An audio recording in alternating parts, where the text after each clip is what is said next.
আমরা সবাই জানি 2022-এর কেসটার আগামী ডেট পড়েছে 22শে জানুয়ারি 2024। কিন্তু এই 22শে জানুয়ারি 2024 এই তারিখে কি এই কেসটা আদৌ উঠবে কি উঠবে না, আজকের ভিডিওতে আমি আপনাদেরকে ডিটেলসে জানাবো। তো জানতে হলে অবশ্যই ভিডিওটা আপনাদেরকে শেষ পর্যন্ত দেখতে হবে। তো বন্ধুরা, প্রথমে আসি এই কথাটাতে যে 12 তারিখ আমাদের কেসটার হিয়ারিং কেন হলো না, হিমা কোহলি ম্যাডাম লাঞ্চের পর কেন বসলেন না। তো বন্ধুরা, জানা গেছে সুপ্রিম কোর্টের বার অ্যাসোসিয়েশনের যে সমস্ত উকিলবাবুরা আছেন তারা কিন্তু 12 তারিখ অর্থাৎ জাতীয় যুব দিবসে স্বামী বিবেকানন্দ জন্মদিনের উপলক্ষে একটা ব্লাড ডোনেশন ক্যাম্পের আয়োজন করেছিলেন।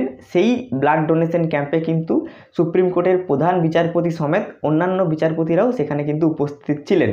সেই কারণেই হয়তো টিফিনের পর হিমা কোহলি ম্যামও সেখানে যোগদান করেছেন। হ্যাঁ বন্ধুরা, তাই কিন্তু হিমা কোহলি ম্যাম আমাদের কেসটা শুনতে পারেননি এই 12 তারিখ। যখন কেসটা 12 তারিখ উঠলো না, তার পরবর্তী সময়েই কিন্তু 19শে জানুয়ারি এই কেসটার ডেট দেওয়া হয়েছিল। আমি একটা ভিডিও বানিয়েছিলাম, কিন্তু কিছুক্ষণের মধ্যে ডেটটা আবার চেঞ্জ হয়ে 22শে জানুয়ারি 2024 হয়ে যায়।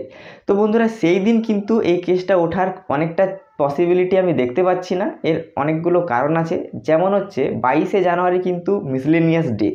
সেদিন কি সুপ্রিম কোর্টে নন মিসলেনিয়াস মামলাগুলি শুনবে? আরেকটা না ওঠার কারণ যেটা আমি দেখতে পাচ্ছি সেটা হচ্ছে 25 তারিখ পর্যন্ত প্রত্যেকটা কেস কিন্তু লিস্টেড আছে, অর্থাৎ 25 তারিখ পর্যন্ত কিন্তু সিরিয়াল হয়ে গেছে যে 25 তারিখ পর্যন্ত এই কেসগুলোর হিয়ারিং হতে পারে, লিস্টেড হয়ে গেছে। তো সেই 25 তারিখের মধ্যে 22 তারিখ কিভাবে এই কেসটা ঢুকবে সেটাও আমি বুঝতে পারছি না। যদি হয়, আমার মনে হচ্ছে 29 তারিখের পরেই এই কেসটার হিয়ারিং একটা হতে পারে। এবং 22শে জানুয়ারি হচ্ছে আমাদের দেশের একটা বড় ইভেন্ট আছে। 22শে জানুয়ারিতে 22শে জানুয়ারি রাম মন্দির প্রতিষ্ঠা হচ্ছে শ্রীরামের জন্মভূমি অযোধ্যাতে। তো সেখানে কিন্তু আমাদের দেশের সমস্ত বড় বড় ব্যক্তিত্বরা, প্রধানমন্ত্রী, রাষ্ট্রপতি, বিভিন্ন ফেমাস পার্সনরা কিন্তু উপস্থিত থাকবেন, ইনভাইটেড থাকবেন। তো যদি সেদিন সেই অযোধ্যাতে রাম মন্দির প্রতিষ্ঠার সময় হিমা কোহলি ম্যাডামও ইনভাইটেড থাকেন, তাহলে কিন্তু হিমা কোহলি ম্যাডাম সেদিন কোর্টে উপস্থিত থাকবেন না।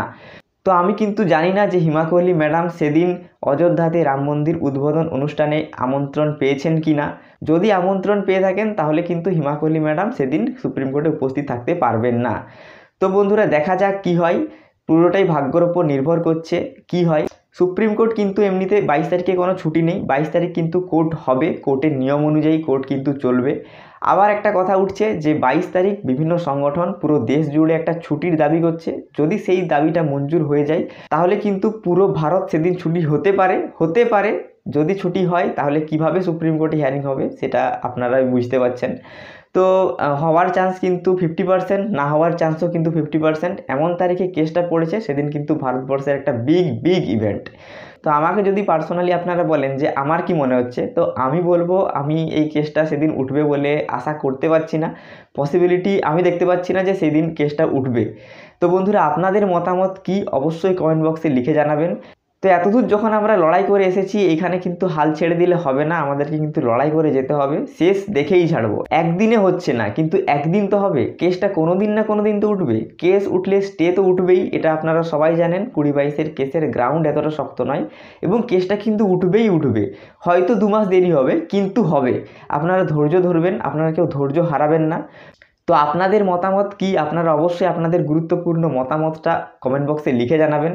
এবং এই ধরনের প্রাইমারির বিভিন্ন case related updated video, primary related video দেখতে হলে চ্যানেলটি সাবস্ক্রাইব করে পাশে থেকে বেল আইকনটিতে প্রেস করে দেবেন।